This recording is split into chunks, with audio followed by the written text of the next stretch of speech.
I can swear, I can joke, I see what's on my mind. Assalamualaikum warahmatullahi wabarakatuh. Bagaimana kabarnya hari ini? Alhamdulillah baik ya. Jadi bagaimana liburan kemarin? Sudah pergi silaturahmi kemana saja?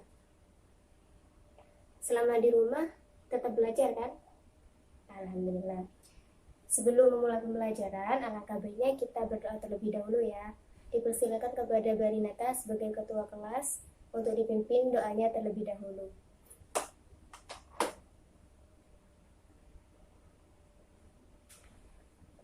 Selesai. Sebelum memulai materi hari ini, Ibu absen terlebih dahulu ya.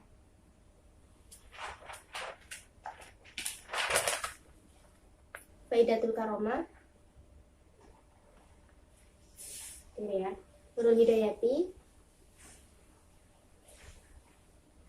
Riyata Ardiana.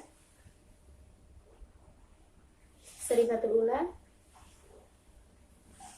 Alhamdulillah hari ini hadir semua ya.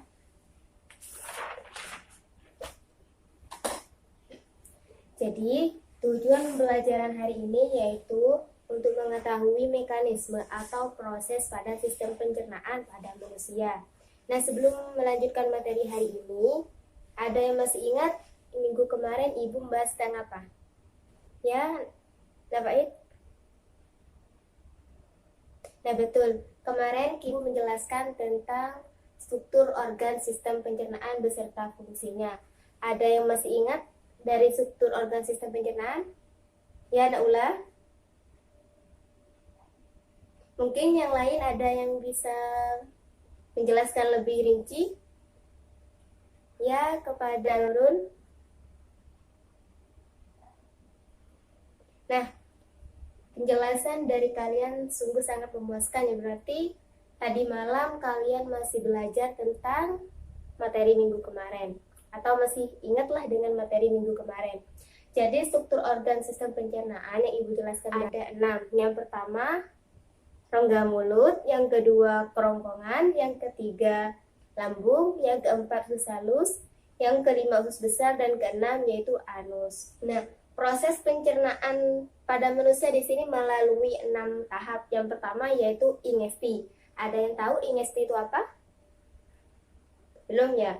Jadi ingesti yaitu proses makanan yang masuk ke dalam tubuh melalui rongga mulut atau melalui mulut. Terus yang kedua itu ada mastikasi, yaitu mengunyah makanan melalui gigi. Yang ketiga itu ada deglutisi. Nah, deglutisi yaitu menelan makanan melalui kerongkongan. Yang keempat yaitu ada digesti, yaitu mengubah makanan dengan bantuan. Yang kelima yaitu ada absorpsi, yaitu proses penyerapan makanan yang terjadi di usus halus dan usus besar. Yang keenam yaitu defekasi. Ada yang tahu defekasi itu apa? Ya, Narinata? Nah, betul. Defekasi itu proses pembuangan feses atau kotoran yang bisa disebut juga dengan tinja, yang dimana dibuang melalui anus, ya benar. Proses pencernaan di tubuh manusia sendiri itu ada 2, yaitu secara mekanis maupun secara kimiawis. Ada yang tahu pencernaan secara mekanis maupun kimiawis?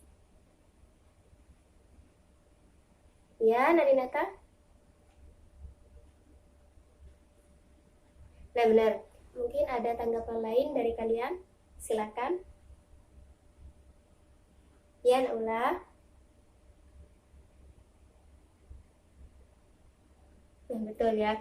Jadi, jawaban dari Narinata sama Naula sudah cukup memuaskan. Beri aplaus terlebih dahulu buat mereka. Jadi, pencernaan melalui kimia yaitu proses pencernaan melalui zat kimia berupa enzim di dalam tubuh kita. Sedangkan proses pencernaan secara mekanik yaitu proses mengolah makanan menggunakan fisik, bisa dari gigi. Sebelum kita melanjutkan ke materi yang lebih dalam, di sini Ibu akan memutarkan sebuah video tentang proses pencernaan. Tolong diamati secara teliti dan dicermati. Setelah menyaksikan video ini, kita akan mengupas secara tuntas proses pencernaan di dalam tubuh manusia secara berdiskusi bersama. Jangan lupa untuk diperhatikan.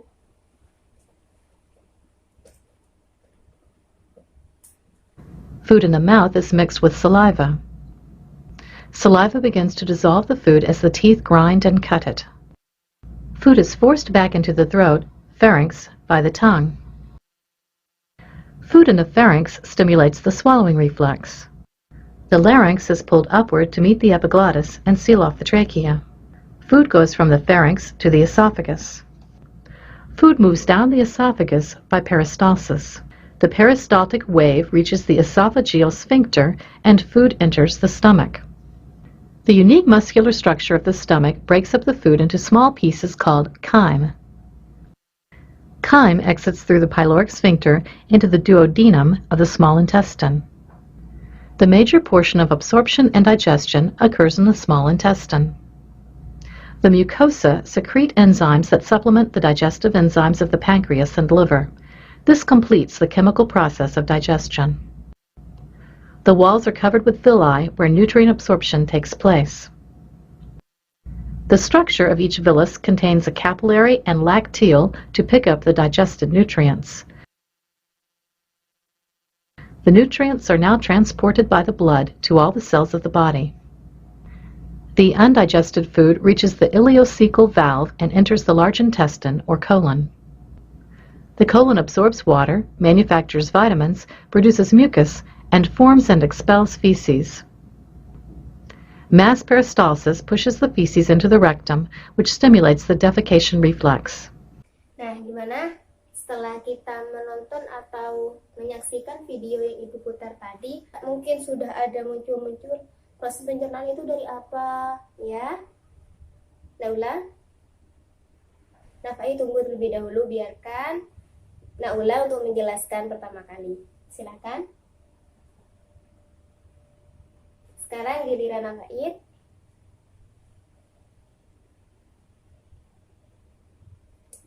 Bagus ya, jadi proses pencernaan itu pada tahap awal melalui rongga mulut.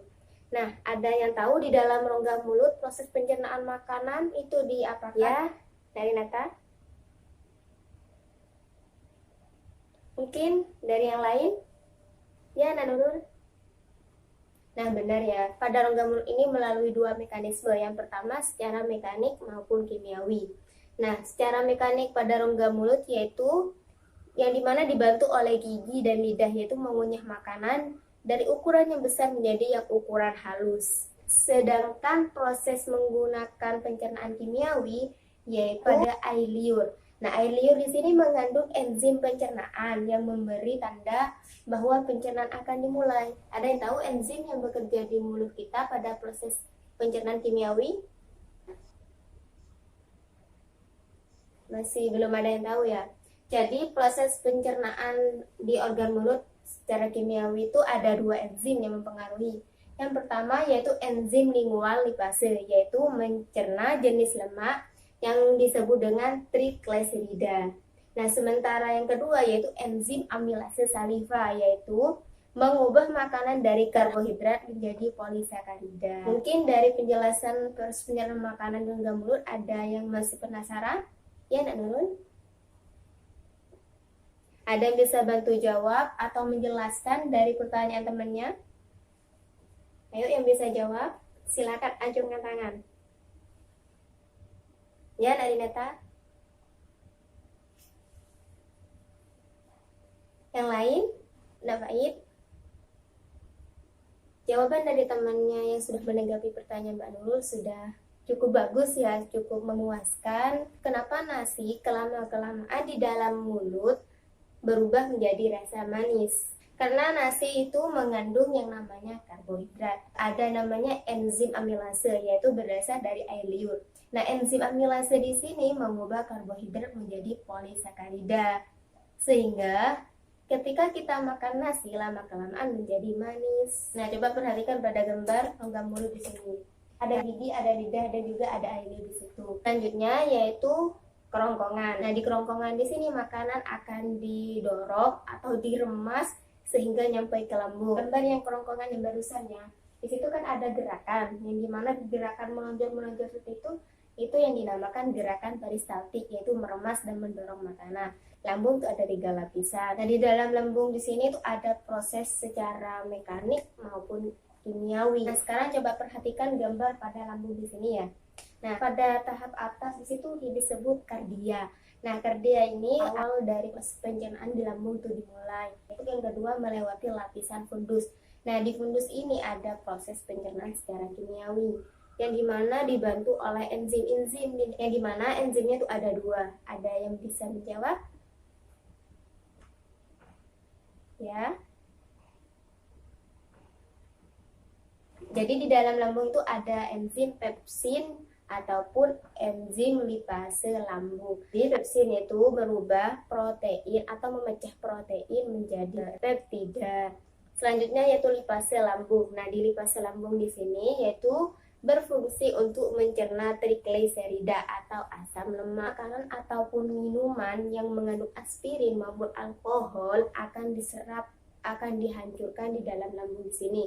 Proses di lambung ini ada yang namanya getah lambung, yaitu ada yang mengandung HCl, ya, jadi ada yang mengandung asam. Makanan seperti apapun akan dihancurkan di proses fundus ini. Terakhir yaitu filorus. Nah, di filorus di sini makanan kan sudah dihancurkan, sudah berubah menjadi bubur. Nanti secara perlahan-perlahan makanan ini akan menuju ke usus halus. Nah, selanjutnya usus halus. Perhatikan gambar di sini, panjangnya kurang lebih 6 sampai 8 meter. Ya, kenapa? Ya, benar Narinata. Usus halus itu ada 3 lapisan juga. Yang pertama, Naula. Yang kedua, Faid. Yang ketiga, Nak Nurul. Nah, betul. Jadi, usus halus itu ada 3 lapisan. Yang pertama, duodenum. Panjangnya kurang lebih 25 cm. Di duodenum di sini terdapat pankreas, yang dimana getah pankreas di sini sebagai kelenjar endokrin yang menghasilkan hormon insulin, dan kantung empedu maupun hati. Nah, hati di sini itu berfungsi sebagai sebuah tempat pembentukan dari empedu. Selanjutnya jejunum. Jejunum itu panjangnya kurang lebih 7 meter. Terdapat proses pencernaan secara kimiawi. Kalau secara kimiawi pasti ada enzim. Jadi enzim usus halus itu ada 4. Nah, sukrase itu yaitu proses pemecahan sukrosa menjadi glukosa dan fruktosa.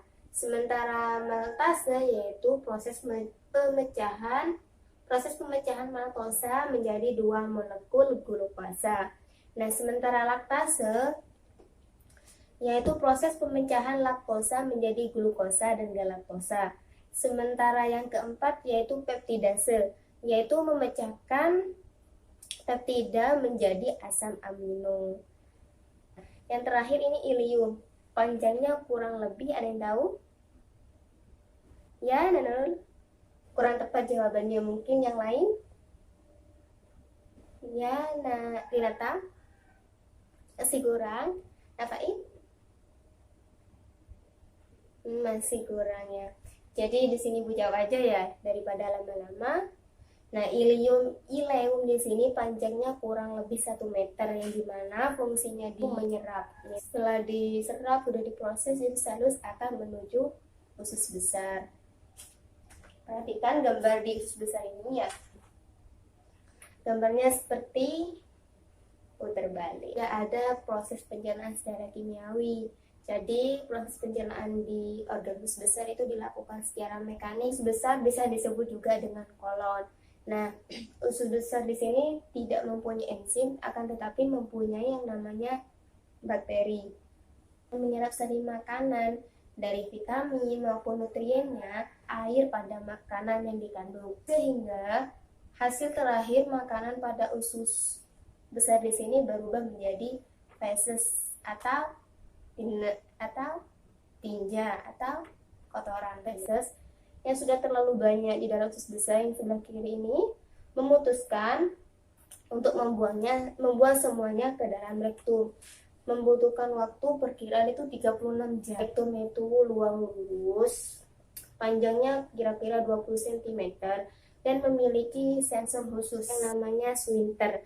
Nah, Swinter ini mengatur bagaimana agar feses atau sisa makanan tidak langsung keluar. Seperti contoh nih, ketika kita ada di sebuah acara, tiba-tiba kita sakit perut atau feses atau kotoran itu mau keluar. Sementara kita tidak bisa melakukan apa-apa selain menahannya. Ketika kita menahannya beberapa menit kemudian kan biasanya berhenti kan sebentar. Nah, fungsi dari sensor Swinter itu. Nah, ketika feses itu benar-benar sudah terlalu banyak dan tidak bisa ditampung lagi, sehingga feses ini akan dikeluarkan melalui anus. Nah, di sini gambar dari keseluruhannya, yang di bawah sendiri itu yang dinamanya anus. Jadi, karena diskusi hari ini sudah selesai, bagaimana setelah menggunakan diskusi, apakah lebih memahami materi atau bagaimana? Alhamdulillah ya, menurut kalian dengan diskusi kalian bisa menyampaikan pendapatnya, kalian bisa bertanya. Karena waktu sudah mau hampir habis, kesimpulan pada materi hari ini yaitu proses pencernaan melalui dua mekanisme, yaitu secara kimiawi maupun mekanik. Sementara secara kimiawi yaitu dengan bantuan enzim yang biasanya terjadi di mulut, tadi sudah dijelaskan, di lambung maupun di usus halus. Sementara mekanik yaitu melalui dengan fisik, seperti tadi di dalam rongga mulut gigi mengunyah makanan dari yang kasar menjadi halus. Yang kedua yaitu kerongkongan yang dimana mendorong makanan sehingga menuju lambung. Kita tutup pembelajaran hari ini ya. Kepada ketua kelas, silakan dipimpin doanya terlebih dahulu.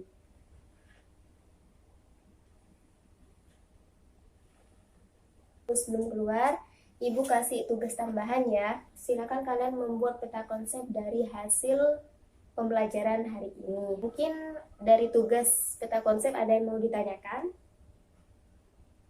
Tugas peta konsepnya berbentuk kotak-kotak atau gambar maupun diunik. Itu menjadi poin plus dari kalian sendiri. Jadi jangan lupa untuk tugas tambahannya minggu depan sudah ada di meja Ibu ya sebelum memulai pembelajaran. Semoga materi yang kita pelajari hari ini dapat bermanfaat bagi kita, bagi lingkungan kita. Kurang lebihnya mohon maaf. Wassalamualaikum warahmatullahi wabarakatuh.